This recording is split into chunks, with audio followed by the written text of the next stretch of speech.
Brenda Banda is part of the cast of the hit Netflix show Gente-fied. Hi, Brenda. Nice to talk to you today. Nice to talk to you. Gente-fied is wildly successful. Why do you think this show featuring an all-Latino cast is catching the attention of mainstream audiences? Good question. Is it? I hope it is. But if it is, I think that number one is it's written by two first-generation, screenwriters, writers for TV that know the culture. You know what I'm saying? And they're not specifically even from Boyle Heights, but that just is so telling of like knowing first-generation culture. And I think that might be a first. We have Latinos writing. Are they first-generation Latinos? Are they from the hood? Do they know these worlds that are being written? I know Marvin is very much, in his own words, like Chris. He feels like, he grew up in, I forget where he's at, Idaho I think Idaho or something like that. And so he never felt Latino enough. So you get that part of the story and narrative. And then, Linda, is first generation, and it's very important for her, in her words that I've heard her say, to represent her family and what she saw around her.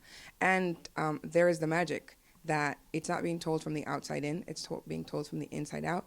And then the other part of it that I think goes to mainstream is that when you make something specific, when you're so specific about a story and the characters and what you're writing about, it's in the specificity that everybody can relate to.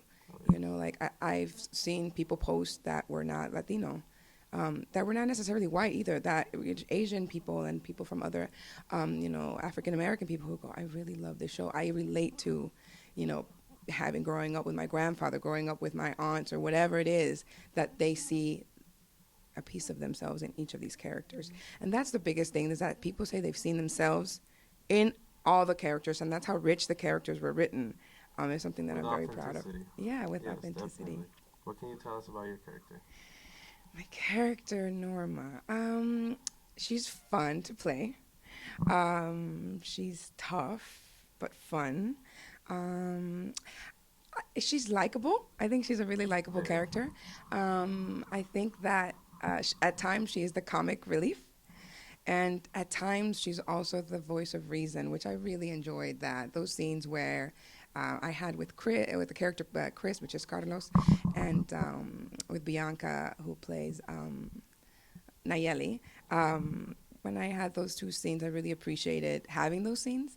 And watching the scenes back, I'm like, wow, like that's a moment for Norma. It's a moment for her to not being part of the family, but being part of the family. Because when you work in a family business like that, you kind of become part of the family. And you see that in her character, especially being placed into the restaurant and the struggles going on in there. You see how she really ties everybody together.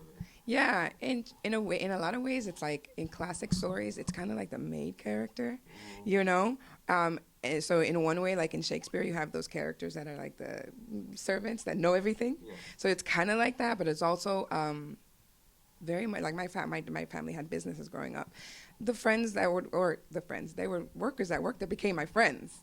And they knew my dad, and they knew my mom, and they knew everything that was going on in the store. So it becomes an extended part of the family. And it sometimes gives permissions, like Norma, how she talks to them sometimes. Where she's like, no, like, get out of here. Like, don't come at me like that. Like, only family can talk to you. And the show, it reads, right? Because you're part of the family, you're able to have those permissions to talk to people in a certain way.